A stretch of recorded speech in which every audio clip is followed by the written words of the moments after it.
Jamie, thanks. Our last coach is one with whose work I trust you are at least vaguely familiar. Jim Harbaugh, the head coach of Michigan, the reigning Hayes Schembechler Coach of the Year in the Big Ten, has, of course, led the Wolverines to 2 straight college football playoff appearances, 2 straight outright Big Ten titles. They have never won 3 consecutive outright conference crowns. We'll try to do that this year. Let's welcome the head coach of Michigan, Jim Harbaugh.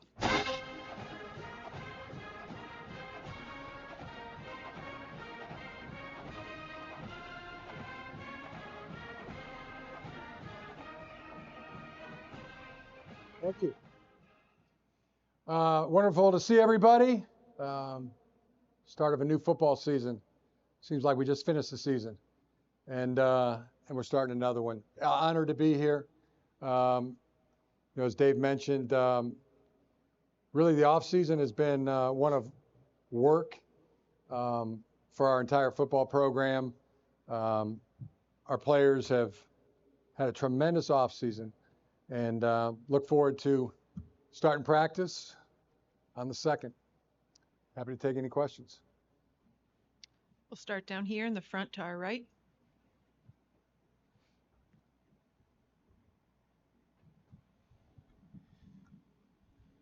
John Borton on 3 in the Wolverine. Coach, J.J. McCarthy's been in the fire for 2 straight years now. What would be the next logical steps for him this season as a quarterback? Well, talking about J.J. McCarthy, the first year he played as a true freshman in games sparingly. He became a full-time starter in 2022. And I have searched my memory for somebody who's been a first-time starter and had a better first year as a first-time starter, and I can't come up with the one. He's a once-in-a-generational type of quarterback at Michigan, and his progress continues to grow. Daily he's at the top of his game right now, really in all aspects.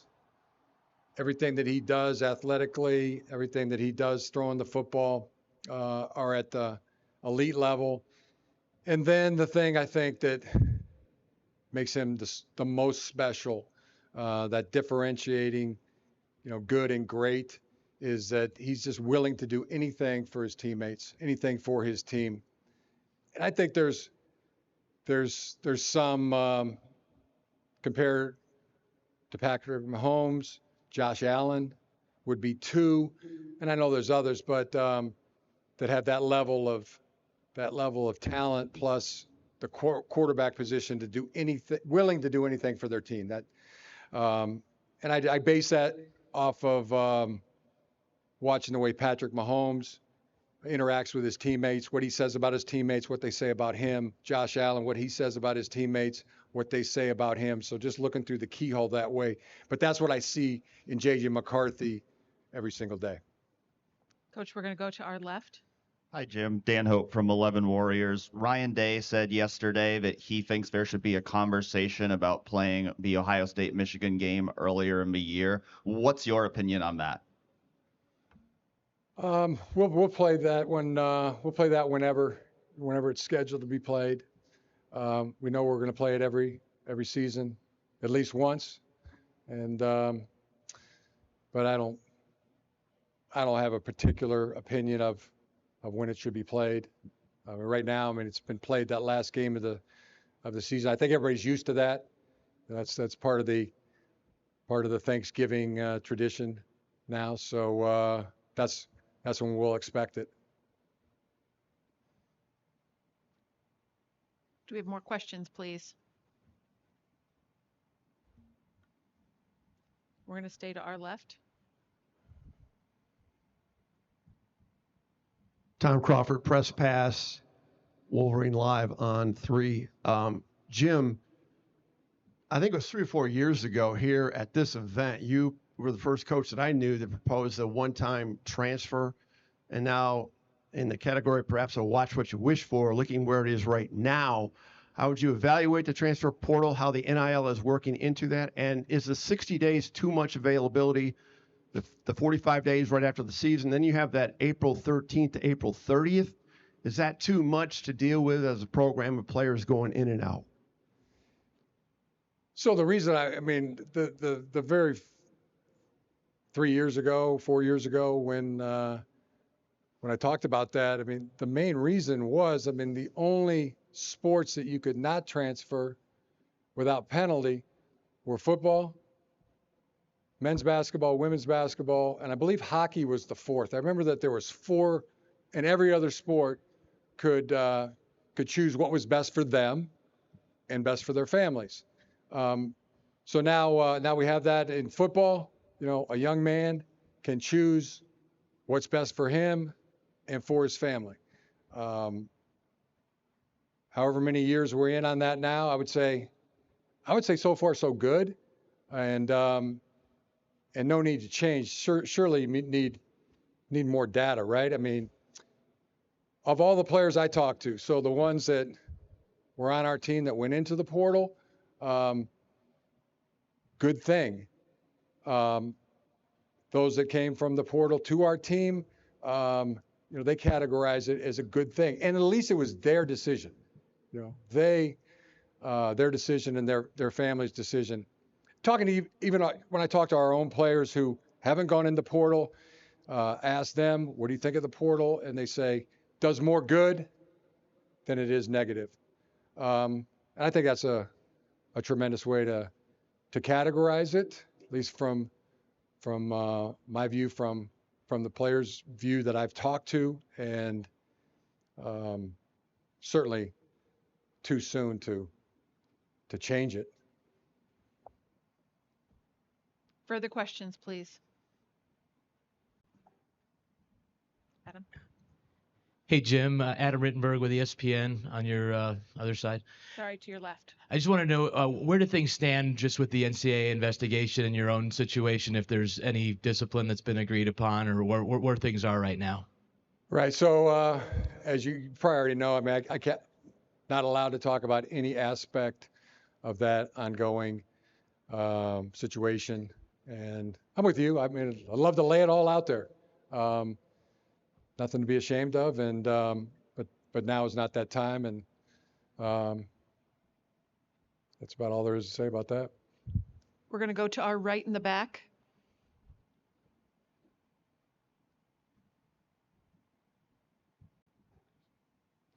Tyler Tashman with the Des Moines Register. This is more of a contextual question to the last two seasons, but you talked about what JJ had been through. How much of a benefit was it for him to learn from a guy like Cade McNamara? In what ways did you see Cade push JJ and help him get to where he is now? So many great ways. I mean, remember being here last year at this time. I mean, going into this training camp with two players that were starter caliber, and I loved the way they competed. It was never combative. You know, JJ saw everything in the way Cade would compete and grind. Yeah, he wasn't there. You know, my most memorable moment with Cade was the 2020 game where at Rutgers and down 17 points, and he went into the game, and it was just like the spark, you know, the throwing the ball with no conscience, and you know, just playing free, and from that moment on, that was the kind of player that he was.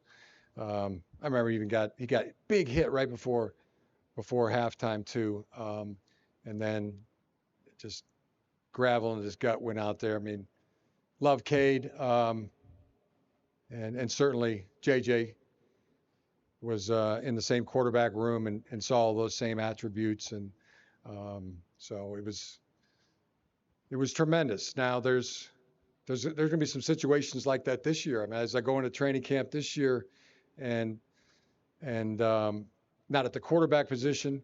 JJ is he's our quarterback, but there's other positions where it's going to be very similar to having, you know, two starting players, and then watching it unfold.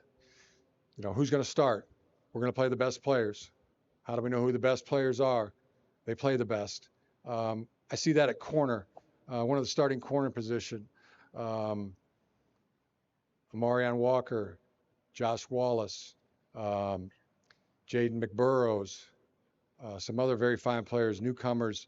But I think it'll come down to a situation where Mikey be a starter, Will Johnson will be a starter, and then that who is that other starter, whether it's at nickel or corner, and it may take training camp, may take into the first couple games. Probably the same thing at edge rusher. The edge position, I see 4 really good edge players there, at least, and probably going to witness the same situation there that may go into the game 1, game 2, very similar to what we saw last year at the quarterback position. And there's some other tight battles. Offensive line, I look at 10 guys right now that are starter caliber. Our running back situation is 2 great players, Dono and Blake and Dono. It doesn't get any better. And could go through the tight end position, Colston Loveland. I know I'm on camera here, so the longer it takes him to realize how good he is, the better off he'll probably be. But I think the secret's out. He is really, really good.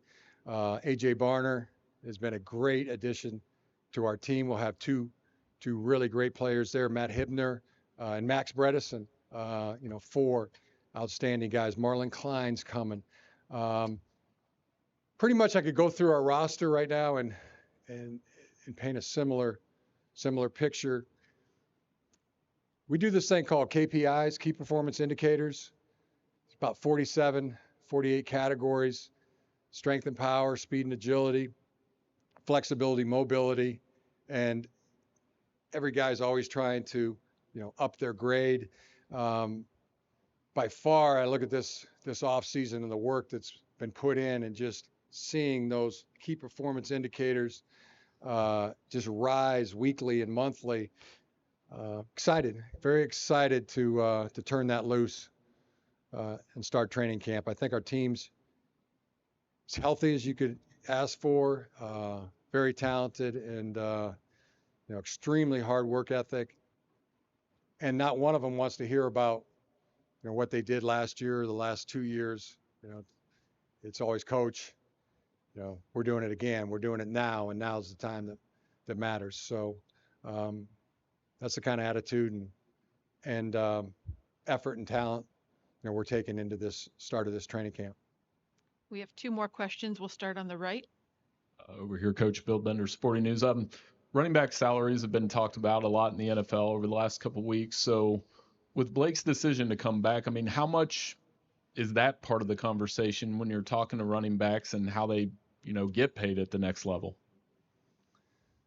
It hasn't been part of the conversation. Blake said he's coming back. I mean, it was pull it in, pull it down. That was made my day, made my week, made my off season. What he shared with me was that he wanted the full off season. He wanted to be able to get not even back to where he was, but better, stronger, faster, quicker than where he was. He wanted that season, and then when it was time for him to go into the NFL, he wanted to be able to go in fully prepared with a full workout leading up to those combines and to that draft. And when that time comes, I mean, nobody's going to get a better guy. They're not going to get a better, more talented player. They're definitely not going to get a player that works harder or cares more or is more of an infectious, positive to his teammates in terms of being a leader. Heck, I mean, the 3 guys that are here, Chris Jenkins, Mikey Samerstill, Blake Corum, I mean, each one of those 3 are walking, talking billboards for how you should attack each day with an enthusiasm unknown to mankind, and it's infectious on our team. So I think Blake's in a great place. Everything he thought of, everything he visualized in terms of, where he would be right now, he's well trained, he was well thought out, and he's in a great place. Our final question down here in front in the left. Hey, Jim. Andy Witchery with On3.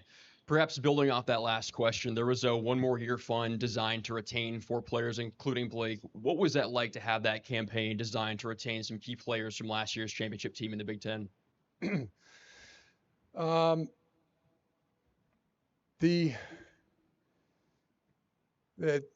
I'd have to say, I mean, the collective, we support our collective.